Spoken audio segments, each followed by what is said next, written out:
नमस्कार, लोकसंदेश न्यूज मध्ये आपलं स्वागत। मी अश्विनी। चला तर पाहूया आजच्या विशेष बातम्या। संभाजी ब्रिगेडचे प्रदेश अध्यक्ष प्रवीण गायकवाडांवर काल झालेल्या हल्ल्याचे निषेधार्थ आज मराठा समाजाने पुणे येथील शिवाजीनगर गावठाणमध्ये बैठक घेतली।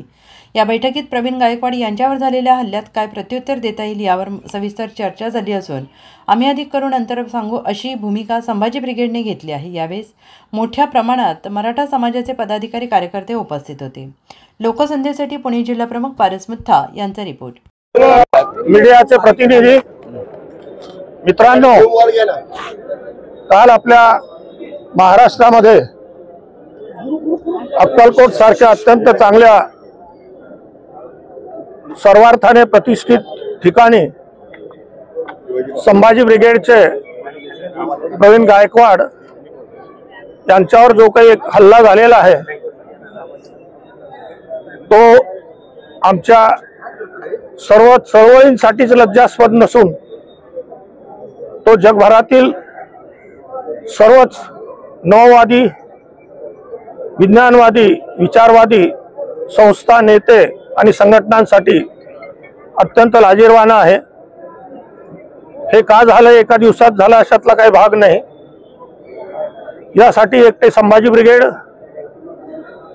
किंवा व्यक्तिगत प्रवीण हा जबाबदार नाही, तर गेल्या काही वर्षांमध्ये सर्वच परिवर्तनवादी चळवळींमध्ये जी काही शिथिलता आलेली आहे आणि जे काही वादविवाद म्हणा किंवा अंतर्गत काही कुरबुरी झाल्या असतील त्यातून सगळ्या चळवळी आणि काही व्यक्ती बेटासारख्या झाल्या आणि याचं निरीक्षण मराठा सेवा संघासह विविध चळवळींना मनापासून विरोध करणाऱ्या RSSने अत्यंत बारकाईने घेतला आणि त्यांनी हे ठरवून घडवून आणलेलं आहे। हे कोणा एखाद्या व्यक्तीचं नाही। जे मुलं मुली नेहमीच असे प्रकार करतात ते सगळे बहुजनांमधलेच असतात। त्यांना वेगवेगळ्या पद्धतीने काही ना काहीतरी कुठे आमिष दाखवलं जातं आणि त्यातून हे घडवून आणलं जातं।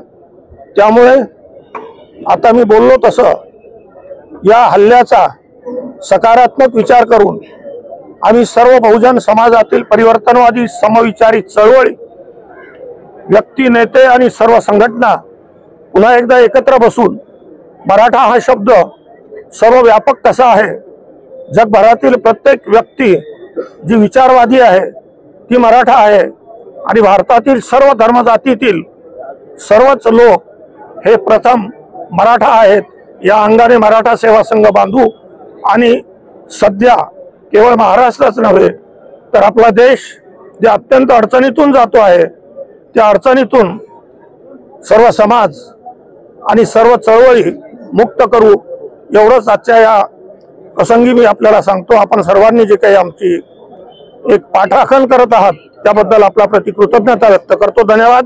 जय जिजाऊ। सर, तुम्ही भाषणात सातत्याने बोलत होता की अनेक दिवसांपासून कार्यकर्ते किंवा पदाधिकारी जे बाजूला गेले आहेत, विखुरले आहेत, पुन्हा एकदा तुम्ही या सगळ्यांना एकत्र आणण्यासाठी काय प्रयत्न करणार आहात? बस आता जे काही बोललोय जाहीर निमंत्रण दिलं जाईल त्याच्यासाठी काही मंडळी पुन्हा एकदा जी बऱ्यापैकी निष्पक्ष आहेत, बऱ्यापैकी विचारवादी आहेत, ज्यांच्यामध्ये काही थोडीफार करण्याची तयारी आहे असे लोक एकत्र बसूया आणि पुन्हा एकदा पुनर्बांधणी करूया, बळकटीकरण करूया।